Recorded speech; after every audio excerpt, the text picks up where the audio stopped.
You're listening to Errol Parker and Clancy Overall, editors of the Batuta Advocate, on Desert Rock FM. Welcome back to the Batuta Advocate radio show, recording live here from Budgy Smuggler Studios in downtown Batuta. You're joined by myself, Clancy Overall, and of course Errol Parker. How are you, Errol? Good, mate. It's a beautiful day outside, beautiful day inside. Hoping everyone's looking after themselves, particularly down there in South Brisbane. You should avoid the bubble tea for now, I think. Acacia Ridge, Woodridge, we're thinking about you. Lock it down. Lock it down. We don't want another Victoria up here. Speaking of Victorians up here, the Melbourne Storm are... Melbourne Storm are up here? They're the Sunshine Coast Storm. They're doing all right. That's probably what's saving the Queensland sides right now from being excluded from this comp with the new border closure. You could actually write off all Queensland clubs right now. You could cut the fat and continue the season without them, except for the fact that the Storm are isolating in Queensland, so that means the show will go on. And for the first time in years, I think that Cameron Smith is able to commute from his home up here in Brisbane. Yeah, and he might continue doing that if the rumours are true for his final season. One can only hope. Now, on the topic of league, of course the NRL season is heating up. We've just had Indigenous Round, and that was a great success. Good to see the Dragons get flogged again. Yeah, and it's great to see all the try scorers for the Bunnies were Koori footballers. It was a great round and some great jerseys getting out there, some great dance and a celebration of Indigenous culture. But this week on the podcast, we're going to be talking about another community that's contributed quite a lot to rugby league and rugby union for that matter. But in this particular story, we're talking about the Pacific Revolution in rugby league. And we're joined by Patrick Skene, who is the biographer of Olsen Filipaina, who was, I guess, one of the first usos to do it. Patrick, thank you for joining us today. Pleasure, gentlemen. Wonderful to be on the Batuta. Now, can you tell us a little bit about this story? I mean, you have written and told the world a story that a lot of people would have known about in Balmain and Ryde and that part of Sydney. But there's a lot more to this story. Olsen Filipaina was one of the first Kiwis to come across the ditch. He was one of the first. There had been traditionally forwards had come across, Henry Tartana, Oscar Danielson. There'd been some Pacific outliers before then. There was the Toga brothers who were Fijians. But the Winfield Cup era, and let's round that up to 1980s onwards when league got serious, and the televised era where you could start to watch it in New Zealand. It's funny, the Kiwis used to have to go down to the video store on a Thursday to get the previous weekend's games and rent it out, and they would watch them furiously. Such is the rugby union domination of New Zealand that the league fans would have to watch videos. And pre-internet well.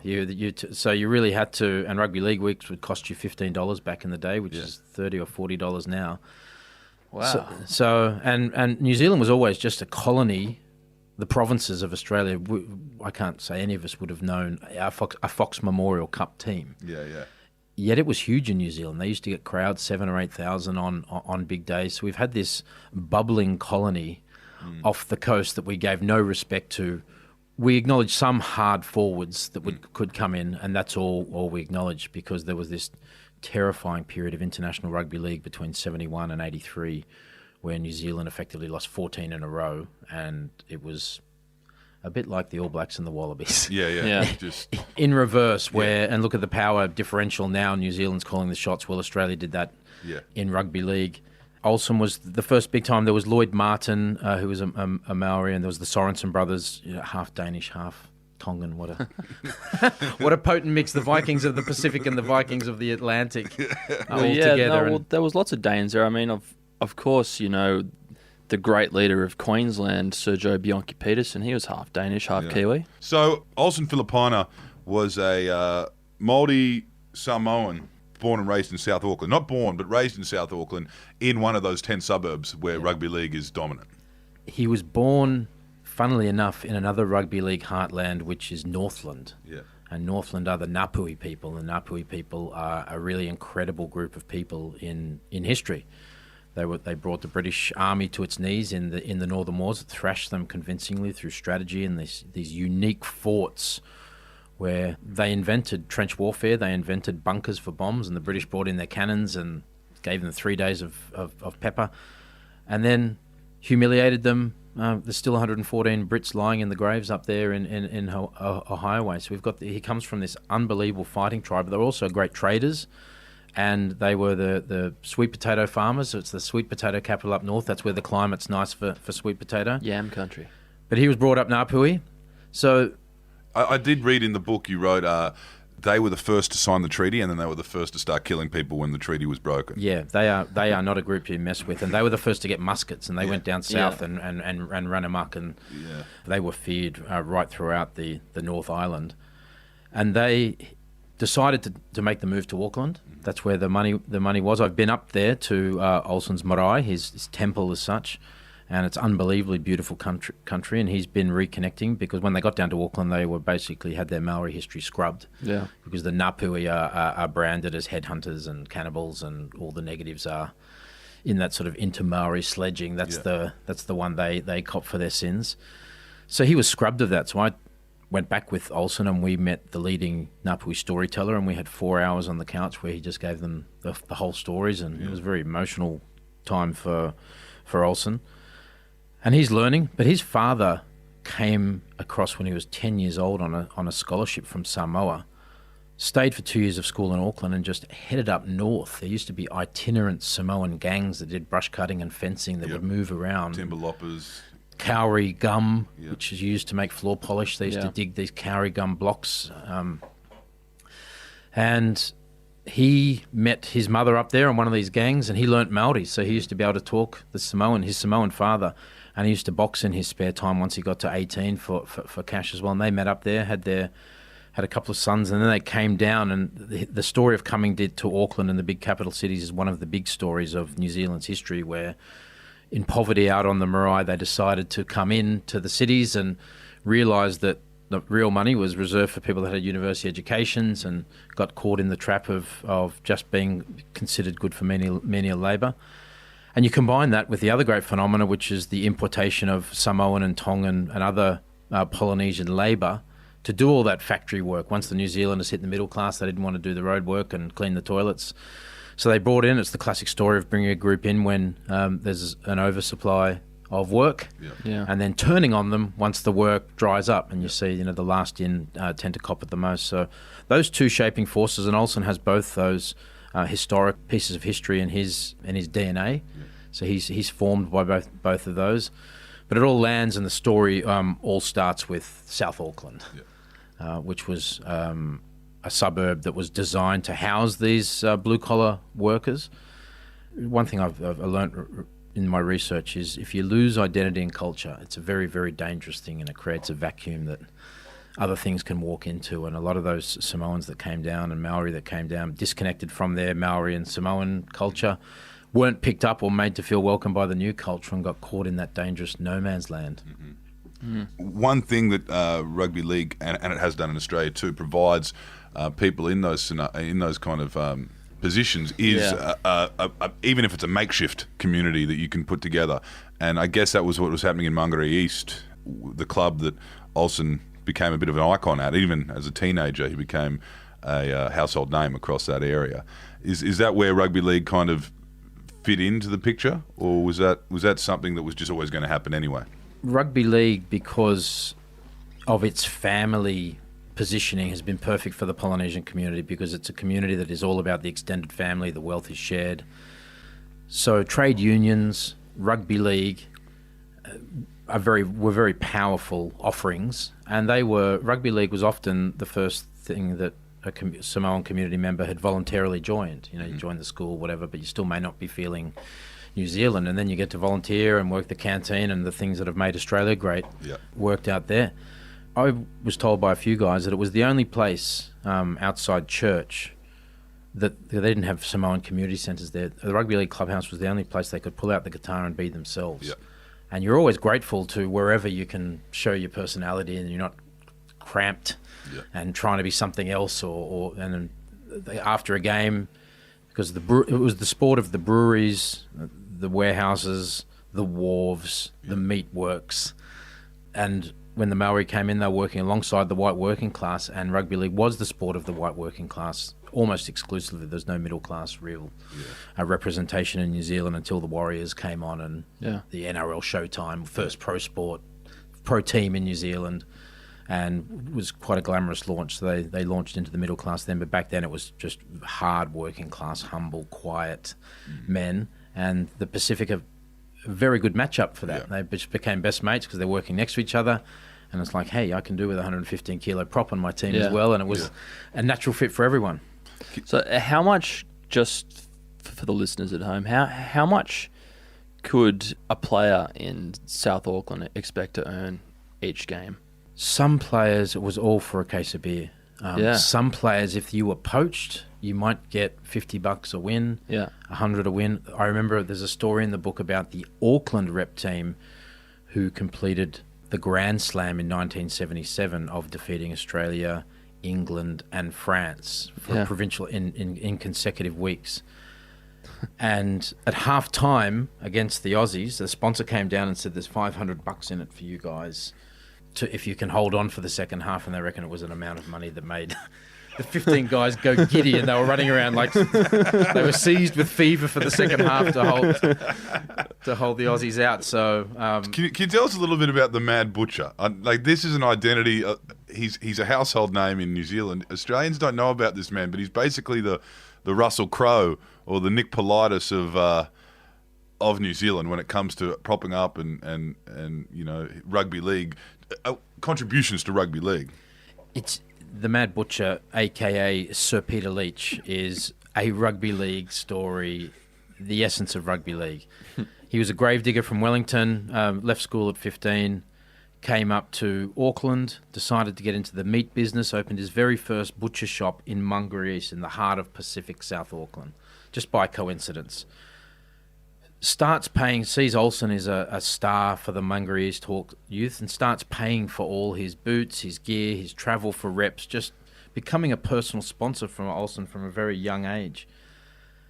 So when the time came, when rugby union came knocking for Olsen, because Olsen was the captain of the New Zealand Secondary School Boys Rugby League at 16, and was also in the New Zealand Rugby Union All-Stars schoolboys team at 16. So he was tipped for All Blacks. Oh, absolutely. And Joe Stanley, who played alongside him, said absolutely, no doubt Olsen was...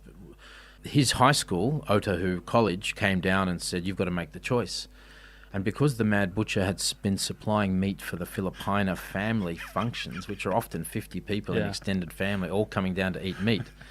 A considerable line item on a Pacific family's Woolies shopping list has been removed. And his father thought rugby union was a sport where only the white guys were making money because there was that horrible era of shamateurism where they would treat rugby league guys like lepers for earning $100 for a win, yet they were getting money in their boots. That disgusting era of high hypocrisy that was...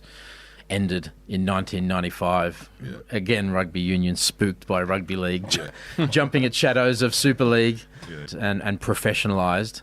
And I remember reading about some union guys that said the moment we go professional, there's no need for rugby league now. You can just sort of filter back to the mothership, and it hasn't really turned out. That's why I read with glee that piece where Volandis may even take over union down here as punishment for their hubris. If the price is right, Volandis is in. So Peter Leach, as the Mad Butcher, who obviously kept a lot of young islanders in the game of rugby league, fell in love with the Mangere East team, and then became a sponsor. Eventually became a sponsor of the Warriors. And he's the patron of the game, patron of the Kiwis, sponsor of the Warriors. I think he ended up at about 70 or 80 stores in his butcher's chain. Yeah, right. And then sold out to venture capital. And he just lives on Waiheke Island and comes in and runs a newsletter for rugby league, and he turns up at all the games. And I turned up at a game at Balmain, and there he was at the function. Insists on going and sitting out with the Warriors fans. So he's Sir Peter Leach now. So he's had one of the great arcs, and there's this theme in Olsen's career where he gets handed from one person to another. And you feel that if there was one break in that chain, we wouldn't be telling this story now. But he always had someone, a guardian angel, looking out for him. When he landed in Australia, he had the Dries family. So he effectively got a surrogate mother who took care of him in his dark hours. So it's amazing, this pipeline of love that he was passed down that enabled him to blossom to the greatness that we saw. So it was Balmain who's what picked him up over here. Yep. Balmain Tigers, formerly known as. Yeah. Coming over to Balmain, what type of money would you expect to earn there as, a top flight player in 1980? 15,000 a year. It's good. That's good cheddar back then. Yeah, that's, it was. That's the equivalent of 3 Falcons back then. Thereabouts. Yeah. Isn't too bad. But he was on good money, and that was one of the problems. Was these imports were always getting more money. It's the age-old story. Yeah. Imports were getting more money than the local guys were just assumed they were rusted on. Yeah. Because there was still a chunk of loyalty then, and to move from Balmain to an opposition club was tantamount to treason, and still the fans would boo. I mean, you see a bit of it now, but back then, where your identity was really tied, and there were a lot of local boys playing. Still, all the local regions were still strong. Even the Roosters had a strong little comp going on, producing local juniors. So to move a club was a big thing back then. Yeah. Olsen's peak contract was for the Roosters. $35,000. Arthur Beetson signed him, but Cronulla offered him $18,000 a year. So from Balmain to Cronulla, he went from $15,000 a year to $18,000, and Roosters came in with Super League money. Yeah. Back then, a bit of a Hail Mary on the 1 year contract, and Olsen's like, that's 1 year's work for 2 years' pay. Yeah. And so he's just thinking of, he sent every cent home. I remember Gary Freeman saying to me, I hope Olsen's got more than one pair of shorts now. Yeah. And, we all had that one leaguey friend that got around in one of those one pair of horrible league shorts for a whole summer, and they were versatile. You go to the beach in them, go to a funeral in them if you really knew the guy. So in your book I wrote, the story of Olsen Filipaina is, there's a story of the Pacific Revolution of rugby league, effectively, and he was a pioneer of that. And I guess he was one of the first, but now we're talking how many young kids come over a year purely to play rugby league? But there's hundreds because they get them at 14. Yeah, 800, nearly 1,000 a year would be taking in a pure talent. Yep, at all levels. Out of 10 suburbs. And you don't need a visa anymore. No. Like, you can just come over here and work, no worries. It's also second-tier guys get called in to plug some of the gaps in country rugby league. Yeah. Because you start to see some Polynesian names coming in through country rep teams. What are you doing out in West Wyalong? And they just get, got a job at the butcher. Yeah. We need a prop, job at the butcher, and that farmer will devote that paddock's yield to keeping hurting the farmers imports. and shearers. One thing I noticed, and you guys would be across, is going through the old rugby league weeks, just how massive country rugby league was. Yeah. The money they were offering, so page after page of ads advertising for a captain coach in a place I'd never heard of. Yeah. Big ad with good money. So I really feel that if Philandis can do one more thing, seriously fix country rugby league, because they used to know where everyone was from. De Bellin, his grandfather played for Balmain. Yep. And then the reason De Bellin grew up in the Southern Slopes is because his grandpa retired as captain coach of Cootamundra from a career at Balmain. And then the same with Dallas Donnelly, retires as the captain coach of Byron Bay. There was good money and it was Henry good cheddar. Tartana, the original big time Maori, spent his final years at the Cessnock Goannas. And Olsen had a year at Bowral in a group 6 playing with, first time he'd played with farmers. Shit, he would have hurt people down there. Some soft-handed spuddies, Robertson spuddies. Yeah. Tell us a bit, this whole time we're talking about Olsen in New South Wales, and he's bouncing between clubs, and he's, he has had the same job since he arrived, the Gallop in Garbo. Couple of weeks in, because in the old days, you used to turn up at the Garbo's depot in the morning and they'd just pick you out. Yeah. And sometimes you'd rock up and you wouldn't get work because you'd often have another job and guys would be doing it for extra, or they were league fanatics at a lot of garbage depots, so they would pick the leagueies who were there for cash. Leagueies love having everything done by 8. Yeah. Guys who like a midday sleep and, because you've done your exercise in the morning and then you'd be training at 3 or 4 in the afternoon. Yeah. And they used to pick the leagueies, so Olsen rocked up.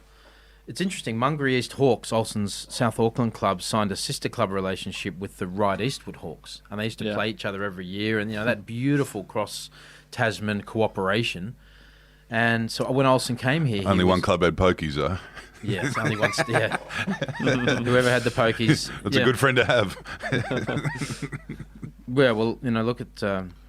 We laugh, but the Panthers' empire comes from a single administrative decision that Queensland and New Zealand can't use pokies to fund their rugby league empires. Yeah. And even North, in that little tin pot thing over at North, would be a cash cow. Yeah. With the argument of and the Taj Mahal out at Carlton, I guess. In another world, it's the BRL that has 9 clubs. Yeah. And Sydney's busting to get 1 or 2 in and agitating, and it's Sydney launching Super League onto Red Hill. Yeah. So he remains in that role. Yep. Yeah. And people really love that because we all yearn for parts of the 80s, and we're glad we've moved on from parts of the 80s. But one of the things I think we yearn for is that the guy who was a superstar on the field on a Sunday is back working as a storm and packer. Yeah. And it comes with the inbuilt humility. Yeah. And you don't get guys. I don't blame guys now for sitting around playing PlayStation and just disconnecting from the world. Hanging out with bikies and shit like that. Well, if you earn 8 times what your father earned, it's very, very difficult to keep the humility. It just must blow. And you're not really trained in this stuff, and the girls are all over you. It's a bubble, and that's why some guys, nothing sadder than a washed-up footy player or the stereotype of the washed-up footy player still trying to cling on, and his posse getting smaller and smaller as his money gets smaller. You see it in boxing as well. Guys weren't trained to handle it on the way in, and certainly weren't trained to handle it on the way out. Or you think your career's going to go forever. You just think you're bulletproof, and ACL goes, and you're back on the building sites. And it's that was a really sad part that came out of the book from Olsen. All his money, and he would send home his money, every cent. Yeah. And because the Polynesians look at a rugby career like this seasonal work program, they're bringing Polynesians and Melanesians into pick bananas. They all know that wasn't going to last forever, and that money's treasured and sent home and shared. And it talks to this wider Polynesian, Samoan and Tongan cultural operating systems of Fa'a Samoa and Anka Whakatonga, which I had no idea about, but they're 3,500 years old systems of. If you don't share everything, every single visible thing across the poorer family members, you're an outcast. Yeah.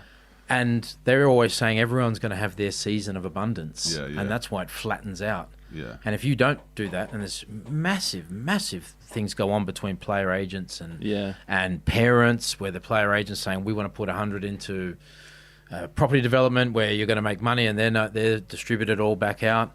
And that amazing story of Izzy when he was on $1 million at the Brisbane Broncos, being put on a $150 a week spending, and for a while there, Izzy was one of those guys that call you twice and hang up, so you call them back. Yeah. He was prepaid. I got no credit. No credit guy. We all sting me. We all had a guy like that would just nip you with a couple of dials, and then sit on the phone for half an hour when you're calling, and that was Izzy for a while, forced into that by, and you can't convince a Polynesian otherwise. It's their thing.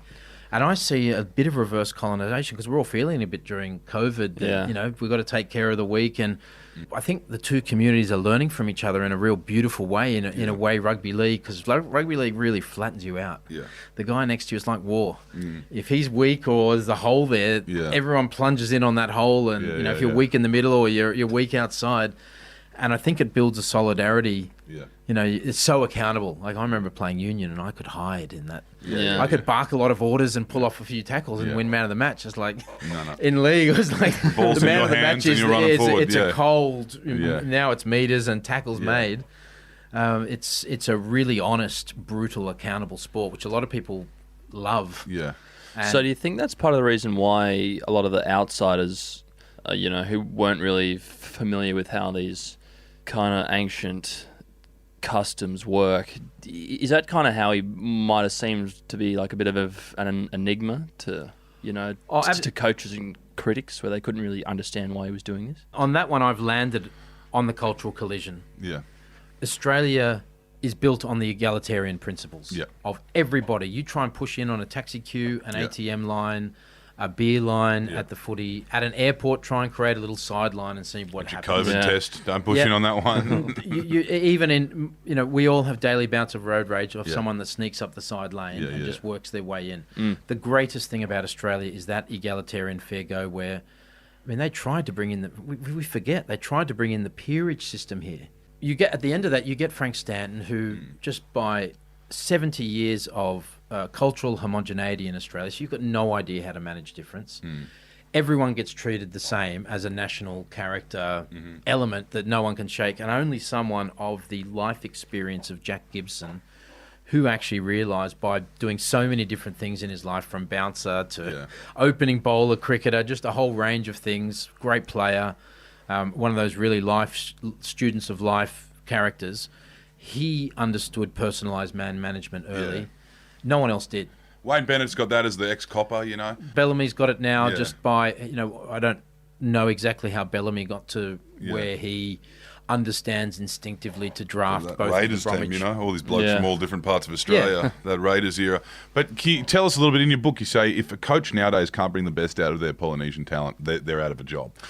That was a complex. It would have been very tough in the 80s. We saw it in the early 2000s. We saw Jason Taylor get his head punched in by Falago, his own player, because there's a level of respect in any community and any culture. And for a while there, these military rugby league coaches just weren't acknowledging that they need to be a bit different in their approach. The taskmaster can be pulled off if the whole team cops it. Yeah. The moment individuals get humiliated, you have lost a Samoan. The difference between the 80s and now, there was no concept of losing the dressing room in the 1980s. The coach was the tyrant. Yeah. The coach was Kim Jong-un. Yeah.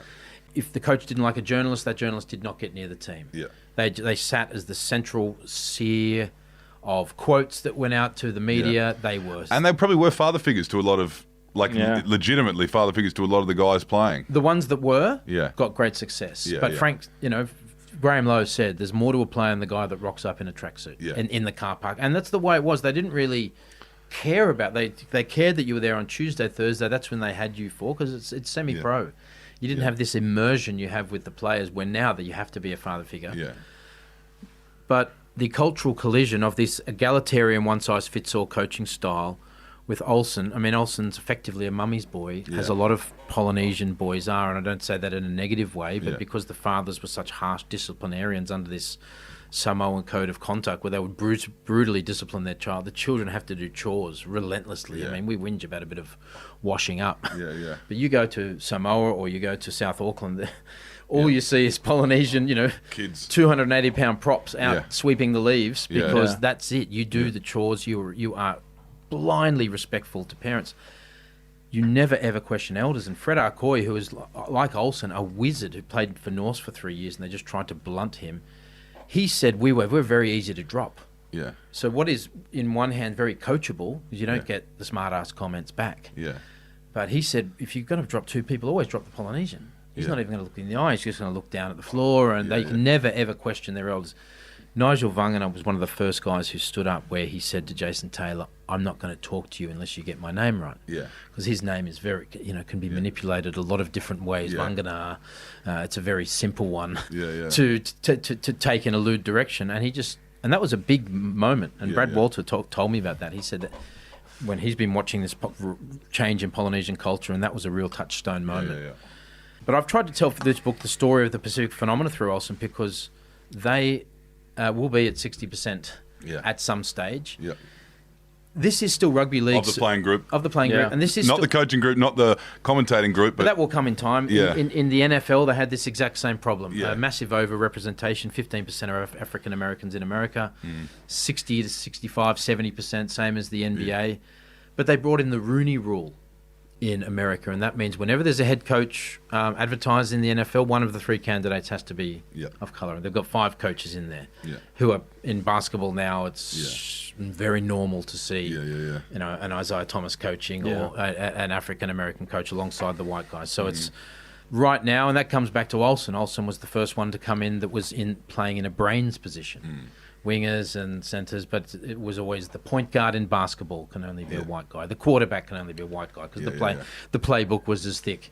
And those stereotypes have to get slowly broken down. Marcus Mariota is a Samoan Hawaiian now throwing lasers in the NFL. But you need those first guys to come through to make everyone else believe. And that's why I spent a lot of time in the book on Jackie Robinson, more than a lot of people thought we needed. But no, I wanted to point out that Olsen's part of this race pioneer group, of which Jackie Robinson is an extreme example. But Jackie Robinson, Olsen's story, they're very sad stories without the context of what they helped create. Jackie Robinson had to stay in separate hotel rooms. Guys would slide into the bases cleats up on Jackie Robinson because they didn't want him to be there. But he ended up being the catalyst for desegregation of the army, of all government institutions. Olsen's story... First sponsorship, first everything. Yeah. Olsen, when Tony Kemp comes along, and Tony Kemp says, when they were drafted, they mentioned to him that Olsen Filipaina played 5'8", I can play 5'8", we're not all brawling. And funny story in there about Tony Kemp, because he was about 15 kilos heavier than the rest of them, but he always would win sprints. And he said the coaches would be so confused that they had this fat little Kiwi kids thrashing them in sprints, and we had to slowly come around that big-thighed and heavy build, you can still be fit with that build. We had the occasional Chris Close and Brad Izzards coming through, who they copped the same as Olsen. Even when Brad Izzard, got off his mum's cooking and did meat and 3 veg and did his dieting, he still copped it as being. And the coaches that say shit in the newspapers like, I reckon I can get him fit. Well, Artie Beetson used to get that. That's the task for this coach. Can he get Artie off the meat pies? Which will get the best out of him. And so Olsen had this overweight, and then he had Enigma. And once someone's labelled Enigma, it's like rocks and diamonds of the modern era. Once they're labelled with that, you don't have to think about them again. And it can be a very suffocating narrative, and you can't escape it. And even that now, said, there was a moment where the whole world was watching Olsen Filipaina. I mean, I'm talking specifically about what test was it? What year was it when he humiliated the king? 1985. Yeah. Really an amazing year in rugby league. International rugby league had been in the doldrums. There was only 3 competitive teams. Britain was down. The Kiwis were down. There was an international transfer rule that if you left New Zealand, you couldn't play for New Zealand. Yeah, right. You were the property of the club you went to and didn't have to report for international duty. Just one of those short-sighted decisions that meant a lot of Kiwis who wanted to play. So Olsen was the first guy to come across with the new contract that said he could play for the Kiwis as well, and he blasted that through and basically got Balmain to haggle it out with the International Rugby League Board and get an exemption. So 1985 also, it's the end of Robert Muldoon in New Zealand, who was there, John Howard, basically the last guy who was sort of demonising migrants and really just dog whistling for one group of the population. And rugby union was on the nose. It stank in New Zealand after the 1981 Springboks tour. They went against the whole world in allowing the Springboks to tour there. 56 days of basically pitched warfare on the streets of New Zealand between the left and the right. And the bloody even the All Blacks themselves hated what they were doing because when they went to South Africa, they were marked as honorary whites. Yep. I know. There's a couple of Maori like Brian Williams, Sir Brian Williams, now the first big-time Polynesian hero, an Olsen equivalent in rugby union, had to get his paper stamped honorary right. You're absolutely honorary white to tour over there. And those guys never copped it. So League had a little bit of a glow up in that moment. It had a glow up. Well, it had an opportunity, and it just happened to be a whole golden generation was coming through. Guys that were playing in England, guys that had been toughened up by the Winfield Cup. They had all of the ingredients. They had an unbelievable captain in Mark Graham, who'd been really tough. Playing for Norths was not easy, and he'd actually featured in the Winfield Cup's marketing for an overseas player to feature in the marketing, and he was loved. And I think he's just been gone into the Hall of Fame, and he's New Zealand's Player of the Century. You had a coach in Graham Lowe, and Graham Lowe was different. He'd never played first grade rugby league in New Zealand. He started in 8th grade. Properly came from the absolute dregs of rugby league society. A student of the game. The misfits and stoners and fatties and the guys just... Stoners, you're right. 8th grade. They're like the cricketers of footballers. Yeah, and he turned up with his tracksuit pants and his clipboard and went all the way through. First to introduce 3 nights a week training in New Zealand, so he was the catalyst for professionalism. Won 2 championships with Otahu, the Fox Memorial Cups there. Brisbane Norths had come last in 1978. Dead last. They stank. The coaching job came up for grabs. There'd never been a Kiwi coach in Australia. He came in. The BRL was a very, very, very parochial competition. You know, believe they were the equal of Sydney without the poking money. Well, that's some good teams. And produced Mal Meninga, produced Wally Lewis, produced guys that would crush us in State of Origin. So really, talent-wise, the same. Maybe fitness a bit different. Took North. 25 players walked out when they heard this misfit New Zealand coach was coming across. He blended together players together using his man management, created great careers like Mark Murray, took them to 5th, and then in 1980, the greatest win in BRL history, the greatest underdog, the Leicester City of the Queensland Rugby League. Vorton was in that side? He would have been coming up through that era. No, it wasn't Paddy. It was a bit earlier. Guy called Zulu Campbell. Joe Kilroy went from sort of biker stoner to wizard. I think he's in the joint now. He knew how to manage the wayward guys. Yeah. And it was a non-judgmental way, just like Phil Jackson with Dennis Rodman. Yeah. Let him do his... Don't put a saddle on a Mustang. just let him do his time in Vegas. Let him have his time. The long leash. Yep. As long as he gets his boards, life's good. A long leash that's made of Kevlar. Yep. You know? Just much wider boundaries. Yeah. But have boundaries there all the same. And don't jump on his head, Yeah. And gently, it's a horse whispering. Yeah. Very, very gently bring him back. Don't humiliate him, and he'll actually feel guilty and come back and play twice as hard. Yeah.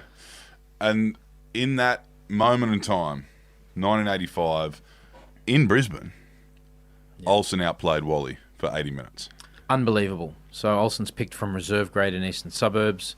Graham Lowe talks to his mother for an hour before he selects him at 5'8". I mean, what coach is talking to a player's mother? You'd have to understand Polynesians to know that. Comes back to Olsen, says, spoke to your mother. She says, and that was when phone calls were costly. Yeah. At one stage with Olsen's homesickness, he had an $800 phone bill home. Yeah, right. That's, way more than he's earning playing footy for that month.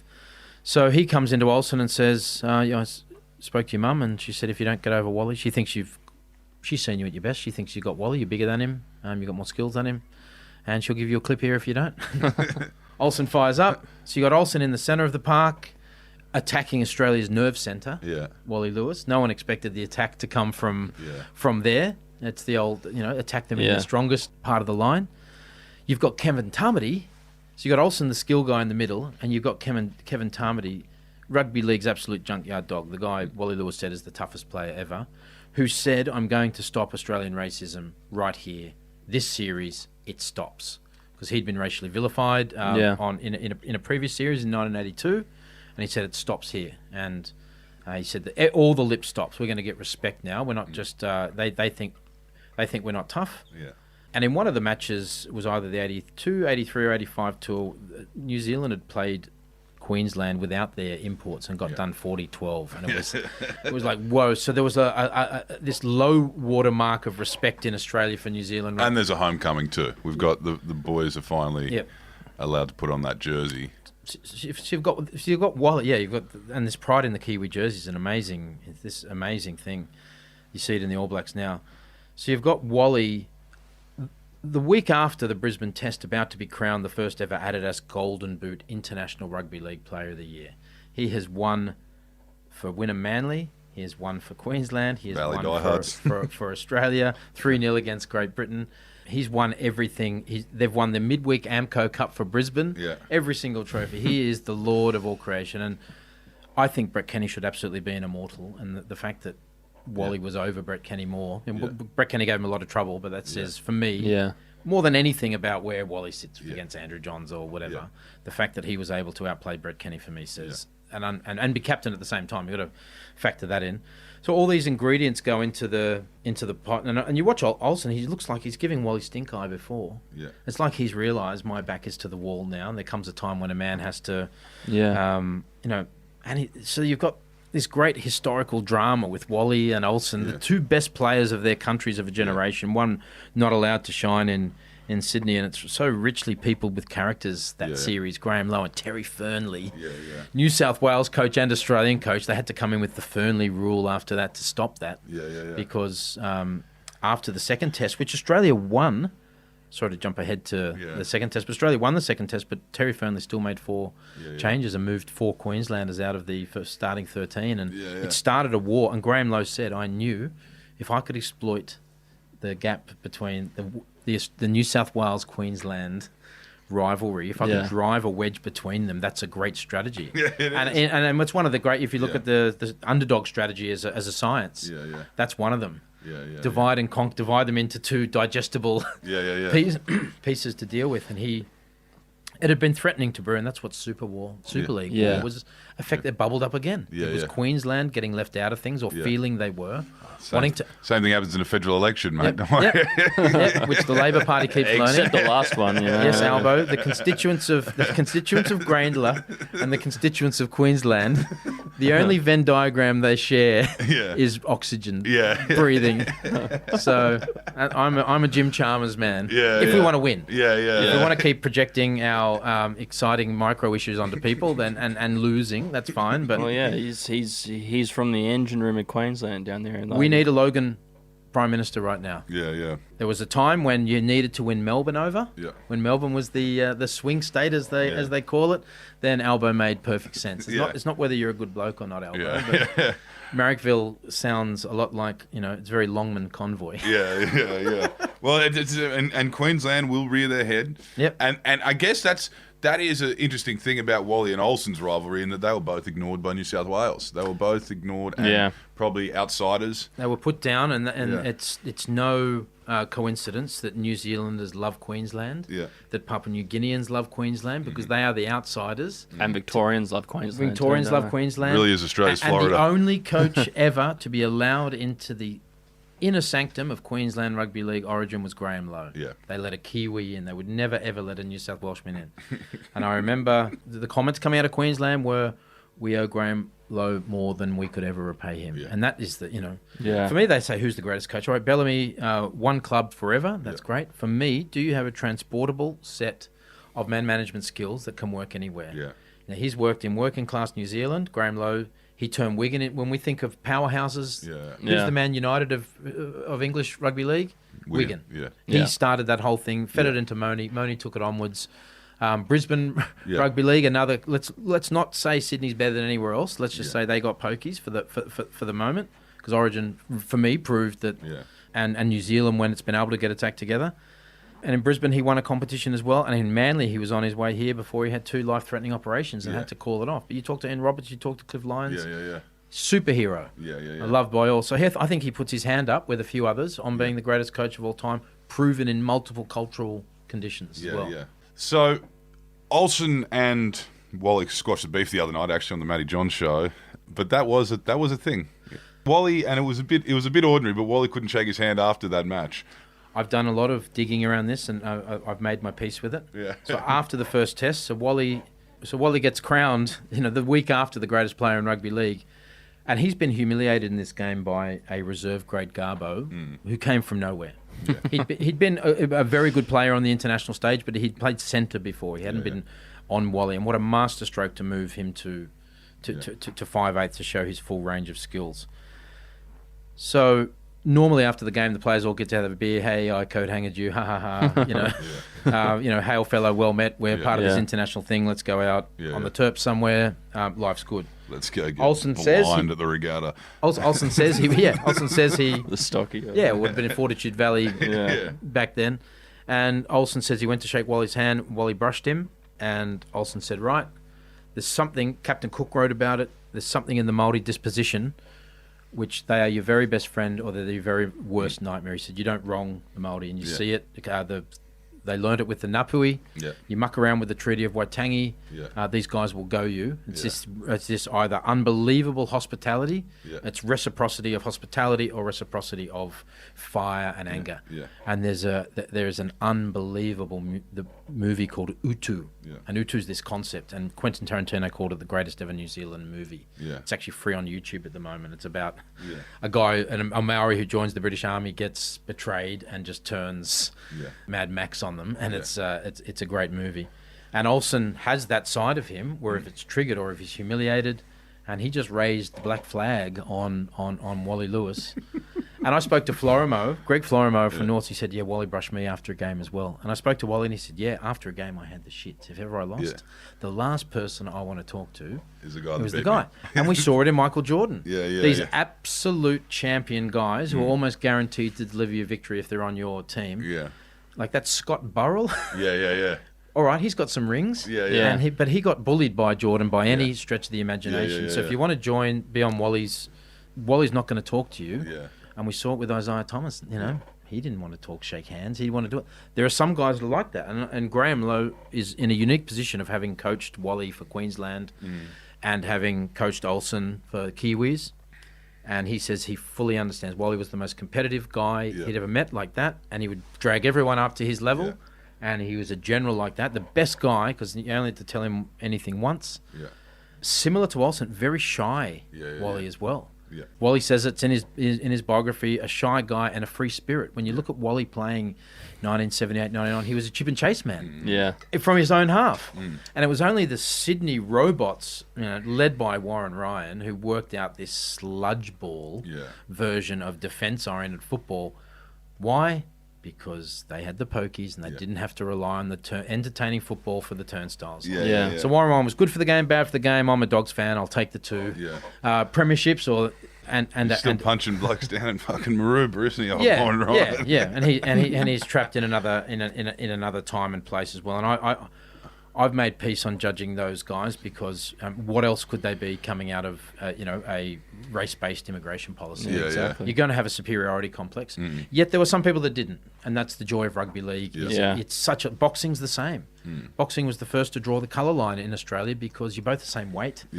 Yeah. Boxing had Aboriginal trainers training white guys in the 20s because it's so honest and so truthful and so no nonsense. There's no room for bullshit. Well, that's the boxing troops have been a big part of that in the bush too. You know, it was the only way off the mission. Was to go to athletics meets or go on Jimmy Sharma's boxing travelling troops. And and the Aboriginals used to come to town and see these guys crack the white guys, and they were heroes. And Lotto Rose and all came out of that tradition. Now Olsen is still working. He's going to get put in a Hall of Fame, I'm sure, at some point in New Zealand. But he's in the New Zealand League of Legends. They've got 51 people inducted into their Hall of Fame, and he's a second ballot guy.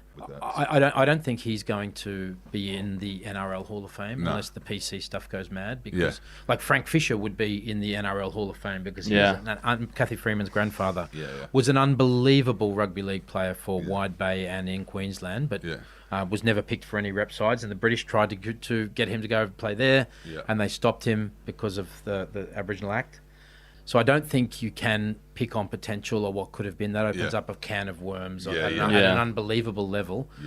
But what I wanted to do in the book was fix or provide a second narrative and add Olsen's voice to history, that he played a lot of great games in Sydney, and a lot of the times he was dropped, but because he had a clash with the coach, nothing to do with form. And once you're doing 8 weeks in Reggie's, of course that's going to ruin your confidence, and you're starting to think you're not loved. He needed a father figure who loved him like a second son. All of the coaches do that, and it goes back to that earlier point. You got 9.6 million. What's your money ball move as an NRL coach now?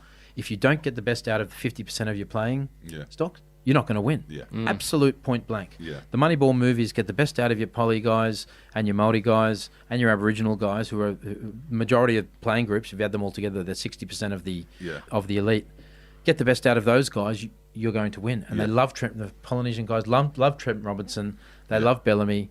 And it's no coincidence those two are the coaches of the last 10 years for sure.